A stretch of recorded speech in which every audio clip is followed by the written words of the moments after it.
Today, a deadly shooting at an ICE office in Dallas adds to fears America's political divide is turning violent. The Trump administration prepares for mass firings of federal workers if the government shuts down next week. And Argentina's president gets a financial lifeline from Washington. It's Thursday, September 25th. This is Reuters World News, bringing you everything you need to know from the front lines in 10 minutes, 7 days a week. I'm Kim Vanell in Wanganui, New Zealand.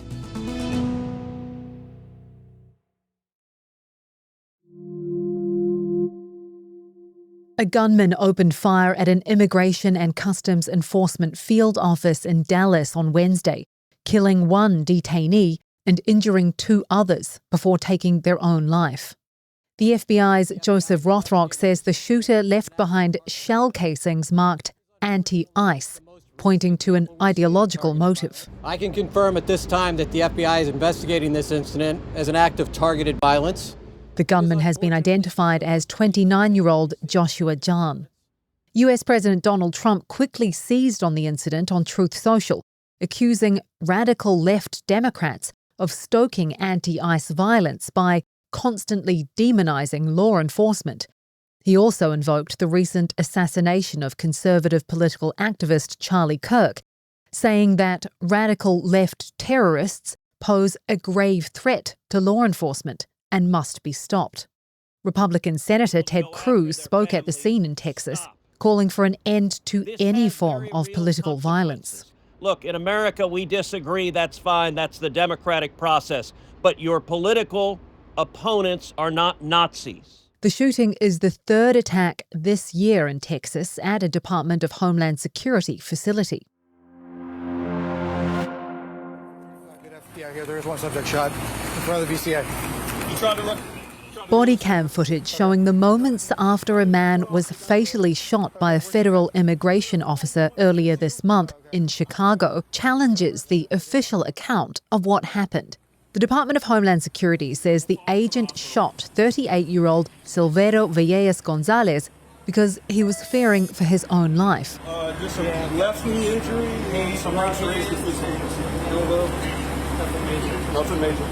But in the footage, the agent can be heard describing his injuries as nothing major.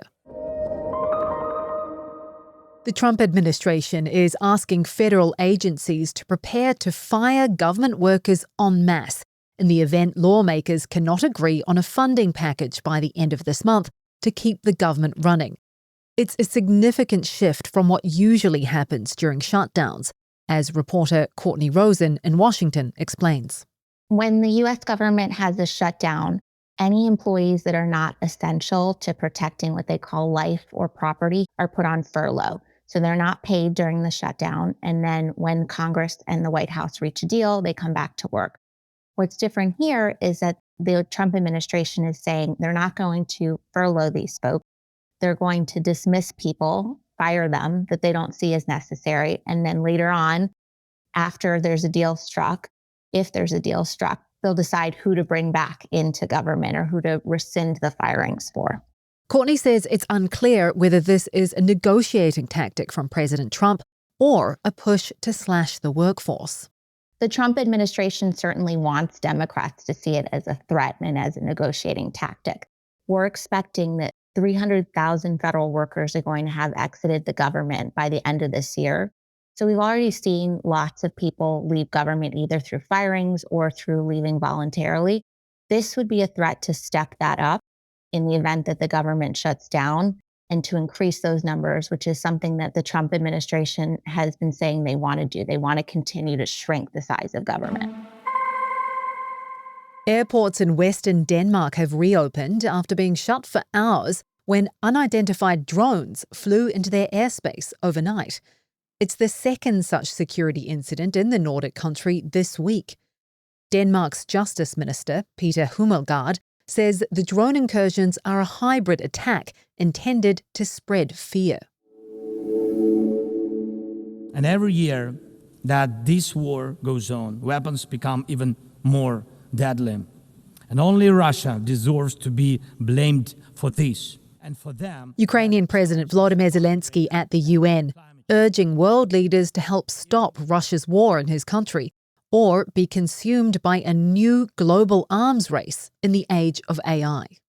Zelensky also warned of the inadequacy of global alliances, pointing to the recent Russian drone incursion into Poland. And if there is no strong platform for international security, will there be any place left on earth that's still safe for people? His speech comes a day after a sudden and striking rhetoric shift from Trump, who said Ukraine could retake all the land seized by Russia. And while Zelensky was met with applause, Israel's Prime Minister Benjamin Netanyahu can expect a chillier reception later today. Protesters, angry over the war in Gaza, gathered at Ben Gurion Airport in Israel to send off the Israeli leader ahead of his UN address. He's expected to respond to a growing number of countries recognising a Palestinian state. His Excellency Xi Jinping, President. China's President Xi Jinping, meanwhile, told the UN his country plans to cut greenhouse gas emissions by up to 10% within 10 years and drastically expand wind and solar power. It's in stark contrast to President Trump's comments, where he called climate change a con job. That was in bed. Now we can get out of here. Argentina's President Javier Milei meeting with US President Trump on the sidelines of the UN summit, receiving a much-needed show of support. Washington is now negotiating a $20 billion swap line and may even buy Argentine debt. That swap line would give Argentina access to US dollars in exchange for the peso, helping stabilize Argentina's economy, but also exposing Washington to some risk.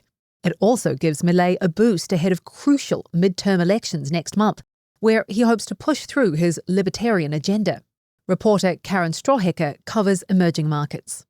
There was a huge amount of doubt over what would happen at the election later in October, and whether he would get the backing from the population to continue with its reform program. Now, that has ramped up the pressure on Argentina, on Argentina's markets, on the peso, on the bonds that are issued by the government, on the country's stocks, massively in recent weeks.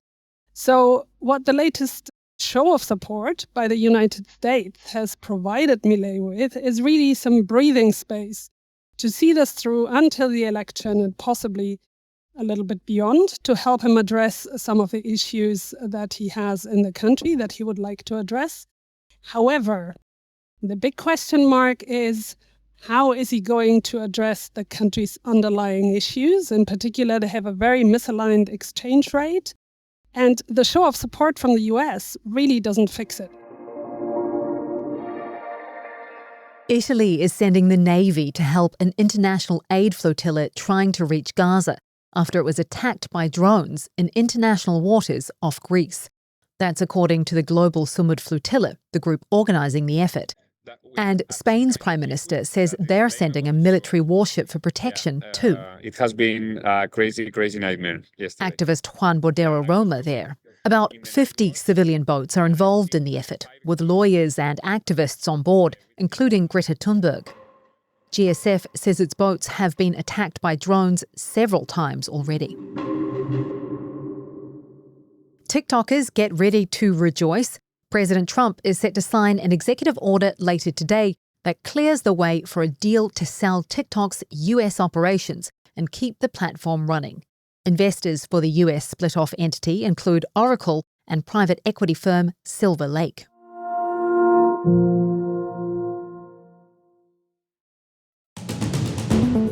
And for today's recommended read, we head to the Highlands of Scotland, where American nuns are giving the local community a taste of convent life. We'll drop a link to that story in the podcast description. For more on any of the stories from today, check out Reuters.com or the Reuters app. Don't forget to follow us on your favourite podcast player. If you're listening on a smart speaker, just ask for the latest news from Reuters 7 days a week. We'll be back tomorrow with our daily headline show.